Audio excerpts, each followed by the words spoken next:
नमस्कार मित्रांनो, मी आज आलेलो आहे आळंदीमध्ये विश्रांतीवड या दर्शनासाठी।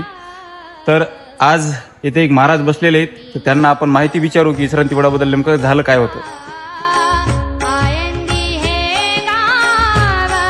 रामकृष्ण हरी महाराज। तर महाराज नेमकं विश्रांतीवडाबद्दल आम्हाला थोडीशी माहिती देऊ शकता का? हा, काय घडलं होतं महाराज, इथं काय झालं होतं? इथं बघा माऊलीचे पाय लागलेले आहेत पूर्वीचे लहान असताना। अच्छा। त्याच्यानंतर ते चांगदेव महाराज इथं त्यांच्या पिठेला येत होते। अच्छा।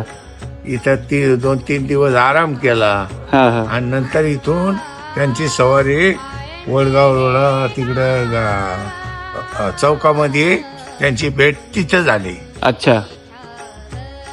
आणि इथं फक्त आराम झालेला, त्यांचे पाय लागलेले वडगाव म्हणजे विश्रांतीवडामध्ये। अच्छा अच्छा, त्यासाठी या जागृत स्थानाचं नाव ज्ञानेश्वर महाराज मुळे गाजलेलं आहे। बरोबर।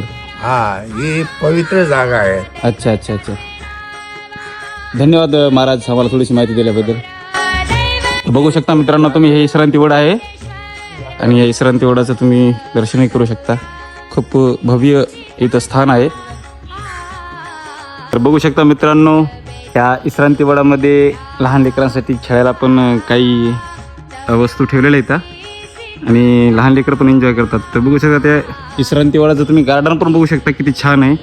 आणि खरं तर इथं खूप आज ऊन लागतंय पण आरामही खूप आहे, कारण इथं वडाचं झाड आहे आणि इथं ज्ञानेश्वर महाराजानं येऊन आराम केलेला आहे आणि चांगदेव महाराजानं पण आराम केलेला आहे। बघू शकता इथं की खेळण्यासाठी किती छान छान ठिकाणं पण येतं आणि खेळण्यासाठी लहान लेकरांना हे काही घसरगुंडी वगैरे, काही भिंगुरी वगैरे, ते सगळ्या काही गोष्टी आणि तुम्ही